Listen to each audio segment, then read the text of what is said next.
Info TV Africa, la revue de presse. C'est par les échos de la Cour de répression des infractions économiques et du terrorisme, CRIET, que nous démarrons la revue de ce matin. Fraternité met à sa une que 14 personnes ont été condamnées et 5,8 millions sont versés au trésor. Le journal de Ménontin ajoute qu'au total, 7 dossiers ont été vidés avec 14 condamnations. Dans les états-majors des partis politiques, notamment ceux de la mouvance, les bouchées doubles continuent d'être mises pour la présidentielle de 2021. On connaît depuis hier le candidat porte-étendard du bloc républicain.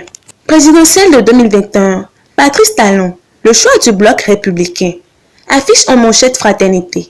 Ce 26 octobre 2020, le bureau politique du BR élargi à tous les députés et maires, sans oublier les ministres, a désigné Patrice Talon comme l'unique candidat du parti pour un second mandat en 2021, a confié à nos confrères l'honorable Robert Béan, secrétaire général adjoint du parti.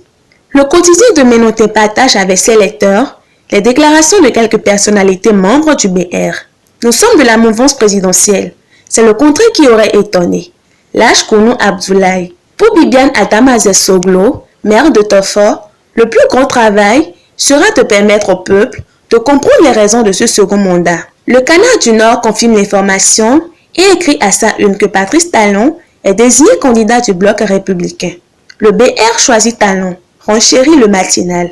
Et le combat pour la vice-présidence est déjà lancé selon le Béninois libéré qui a noté des attaques contre Abdoulaye Biotchane dans la presse et sur les réseaux sociaux.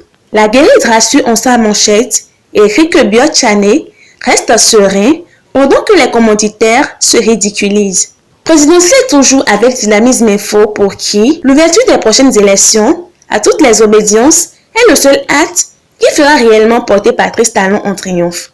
Le politique voit le rang des opposants se gonfler davantage, ce qui crée la panique au sein de la mouvance présidentielle. Le grand regard se demande si la présidentielle de 2021 échappera au triste sort de faible taux de participation aux élections sous la rupture.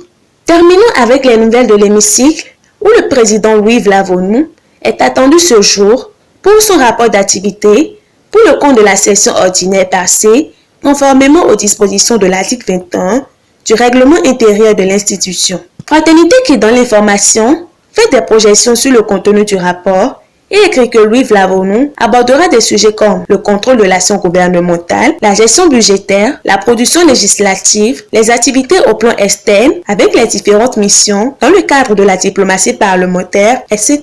Si la revue de presse était un rapport, je viens de vous livrer le mien. Si vous l'avez aimé, faites-le savoir par vos commentaires sur notre page YouTube. N'oubliez surtout pas de vous abonner gratuitement.